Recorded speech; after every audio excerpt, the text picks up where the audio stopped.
So a few years ago, I witnessed two coworkers in the middle of a dispute. Before you know it, they went from a simple disagreement to a larger one, which then led into choosing sides. And before you know it, there was tears. I couldn't believe it. Very quickly, they had this look on their face that said, we can't be friends anymore. They'd been friends for over 20 years. How quick were they to dismiss one another, each other's history and family? How could they not choose forgiveness and empathy and compassion? It's because of their view of themselves and the view of one another. Hey, everybody. My name is Arnold. I am the 1112 pastor on the Vista campus, and this is your daily dose. I'd love to invite you to join me in Matthew 22, verse 39, where it says, "You shall love your neighbor as you love yourself." Love your neighbor as yourself. What a hard concept that is. I can barely love myself, let alone love someone else. And then Jesus takes it to another level in John 13 when he's talking about this concept of loving one another, where he says, love one another the way I have loved you. What? To love one another, to love ourselves the way he loves us? Can I give you a little secret? That's impossible. You actually can't love at that level. So what is God saying? Is he tricking us here? Is he lying to us? Is he just setting us up for failure? No, he's actually saying, you can't love this way, but I can. In fact, I did.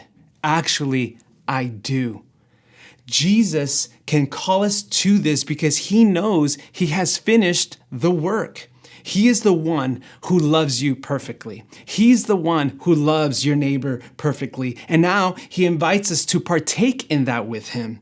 He invites us to believe and trust in the finished loving work of Jesus Christ, which actually gives us favor with God. So we have to start with you and me.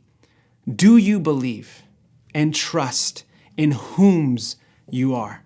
Do you believe his view of you? See, if you have put your trust in Jesus, God views you as perfect, sinless, righteous, his child, his friend, his family. When God sees you, he doesn't see someone trying to be like Jesus. He sees the finished work of Jesus in you. And if you believe and trust this today, you will taste the love of God.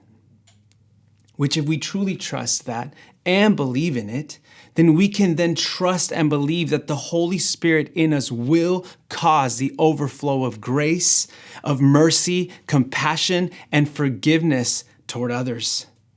And before you know it, as the love of God writes how we view ourselves, that overflowing love will write how we view one another.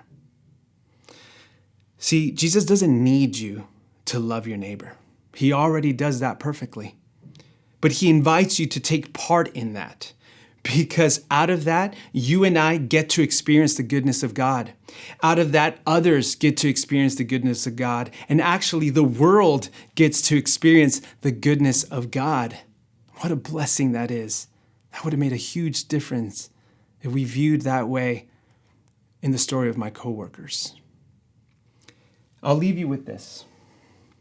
Remember whose you are, and remember whose they are, and understand that both entities are dearly loved by God. And may that empower you today to walk in the invitation that God gives you to love yourself and to love others.